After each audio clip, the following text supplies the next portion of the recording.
नमस्कार साथियों, मैं जवाहर राजपुरोहित। आज देश के अंदर एक पुस्तक बहुत वायरल हो रही है जिसका नाम है बटेंगे तो कटेंगे।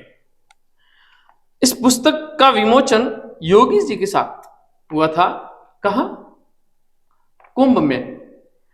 इस पुस्तक के लेखक हैं इंद्र सिंह जी राजपुरोहित खिवाड़ा।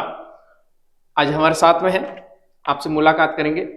नमस्कार इंद्र सिंह जी। नमस्कार, प्रणाम।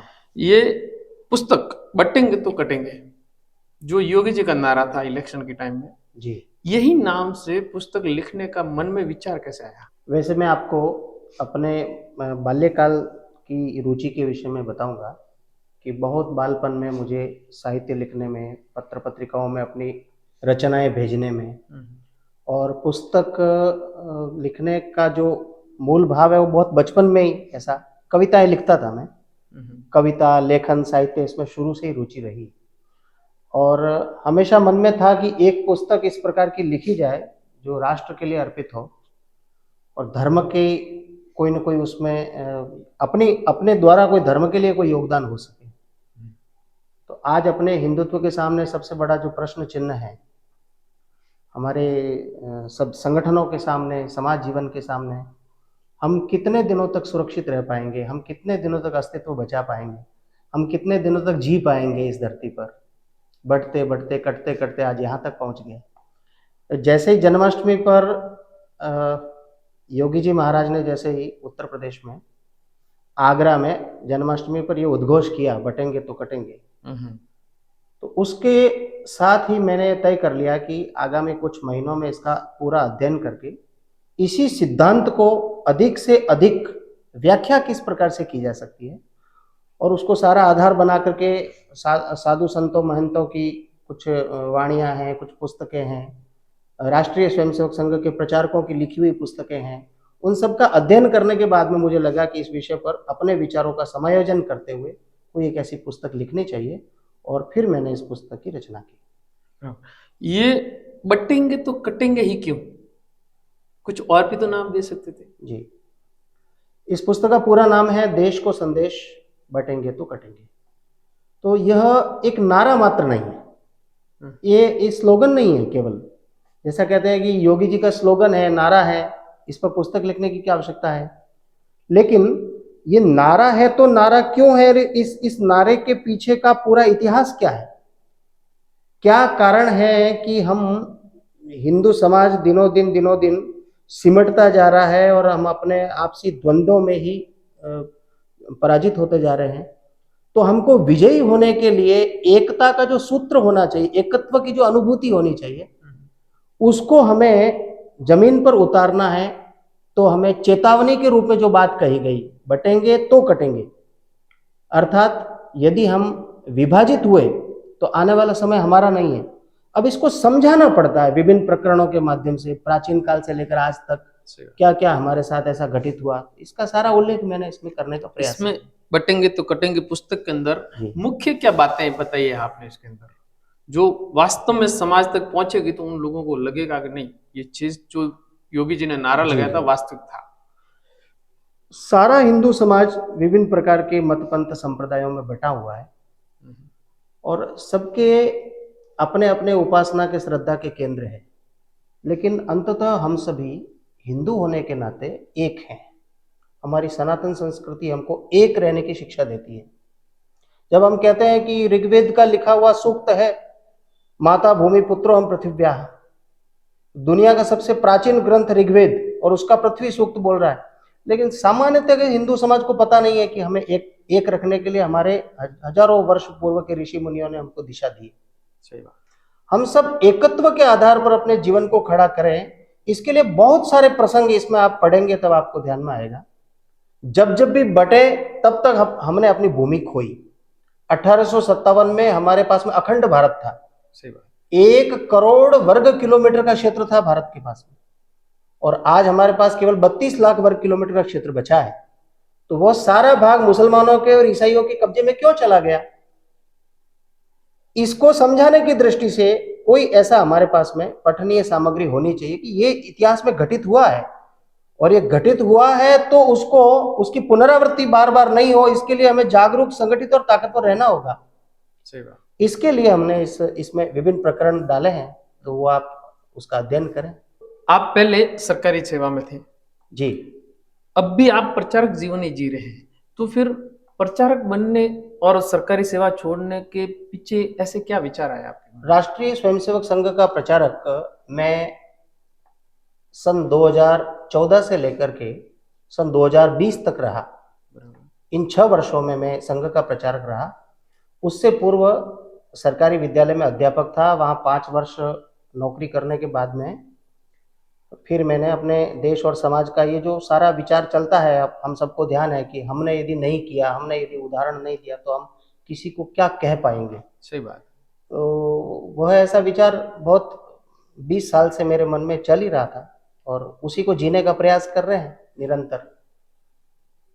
ऐसे ऐसे श्रेष्ठ ऋषि मुनि आज भी हैं जो अपना सारा कैरियर छोड़ करके, सारा अपना घर परिवार मोह माया छोड़ करके केवल भारत प्रथम, राष्ट्र प्रथम, इसी विचार को लेकर के हिंदव सहोदरा सर्वे न हिंदू पतितो भवेत्, मम दीक्षा हिंदू रक्षा, मम मंत्र समानता, इसी भावना को जन जन में व्याप्त करने के लिए वो अपने जीवन की ऊर्जा लगा रहे हैं, सारा जीवन होम कर रहे हैं।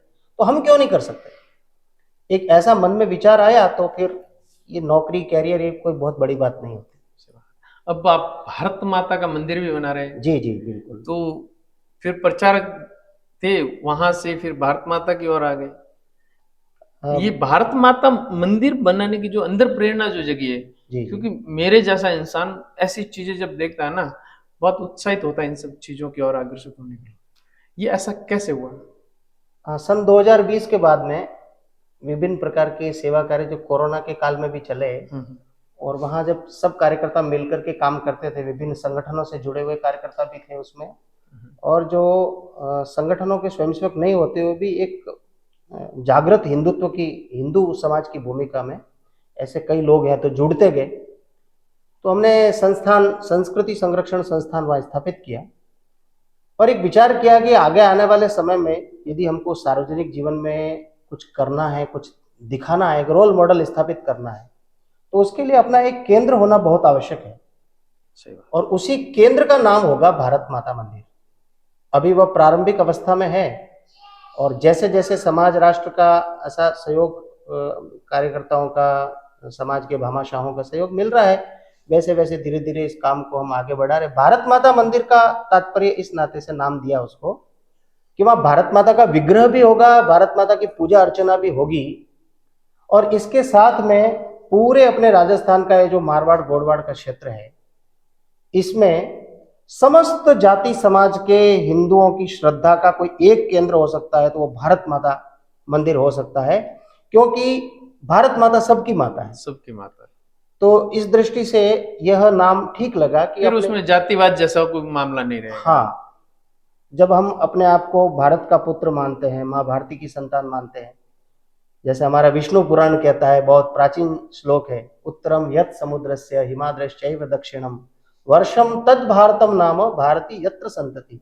हिमालय पर्वत के दक्षिण में और समुद्र के उत्तर में जो विशाल भारत भूमि है, इसकी संतान सारी भारत माता की पुत्र है, उसकी संतान भारती कहलाती है। हम तो हम इस नाते से एकता का सूत्र ढूंढते हैं, तो हमारी एकता का केंद्र ये भारत माता है। पंडित दीनदयाल जी उपाध्याय जो एक बहुत वरिष्ठ प्रचारक रहे संघ के, और उनका सारा जीवन एक सादगी और सेवा की मिसाल था।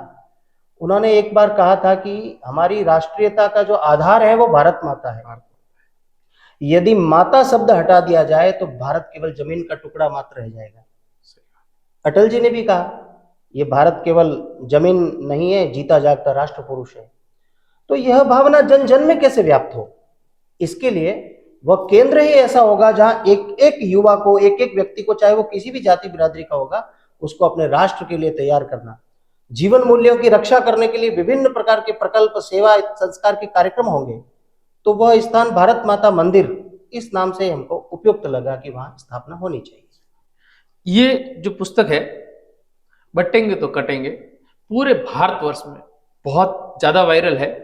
अगर कोई व्यक्ति इस पुस्तक को मंगाना भी चाहे तो एक बारकोड पीछे लगा हुआ है, वो आपको वीडियो में देखने को मिल जाएगा। आप उसको स्कैन करके भी मंगवा सकते हैं और ऑनलाइन आपको मिल भी जाएगी। और अगर आपके नज़दीकी कहीं स्टोर्स पे भी आप अगर कोशिश करेंगे तो भी लगभग आप मिल जाएगी और वहां से आप किसी द्वारा भी मंगवा सकते हैं। मैं बीच में बताना चाहूँगा कि पूरे राजस्थान में जितने भी बड़े बड़े नगर है अथवा नगर पालिका क्षेत्र है, प्रत्येक नगर में इस पुस्तक की प्राप्ति का कोई न कोई स्थान निश्चित करने वाले हैं। और केवल राजस्थान में ही नहीं, राजस्थान से बाहर भी गुजराती में, मराठी में, विभिन्न भाषाओं में इस पुस्तक का अनुवाद होने वाला है। और वहाँ इसका एक लगभग भारत की हर भाषा में हर भाषाओं में अपन प्रयास करेंगे। अभी मराठी में इसका काम शुरू हो गया है। इसका विमोचन आपने योगी जी के हाथों से करा, इसके पीछे क्या वजह, क्या उनका ये नारा था इसी वजह से था या कुछ और? योगी आदित्यनाथ जी, मैं कह सकता हूं कि योगी आदित्यनाथ जी राजनीतिक जीवन में आज के समय में मेरे आदर्श है। उनमें मुझे, इस पुस्तक में भी लिखा हुआ है, उनमें मुझे 2500 वर्ष पूर्व के आचार्य विष्णुगुप्त चाणक्य की झलक भी दिखाई देती है और 400 वर्ष पूर्व के छत्रपति शिवाजी महाराज का ओज और शौर्य भी मुझे नजर आता है। अगर आज के समय को ठीक से समझ करके और राजनीति की दिशा को पवित्र बनाते हुए एक सशक्त और मजबूत तंत्र हिंदू समाज के भविष्य को देखते हुए हमें स्थापित करना है, तो हमें योगी आदित्यनाथ जी के राजनीतिक मूल्यों के अनुरूप अपने आप को ढालना पड़ेगा।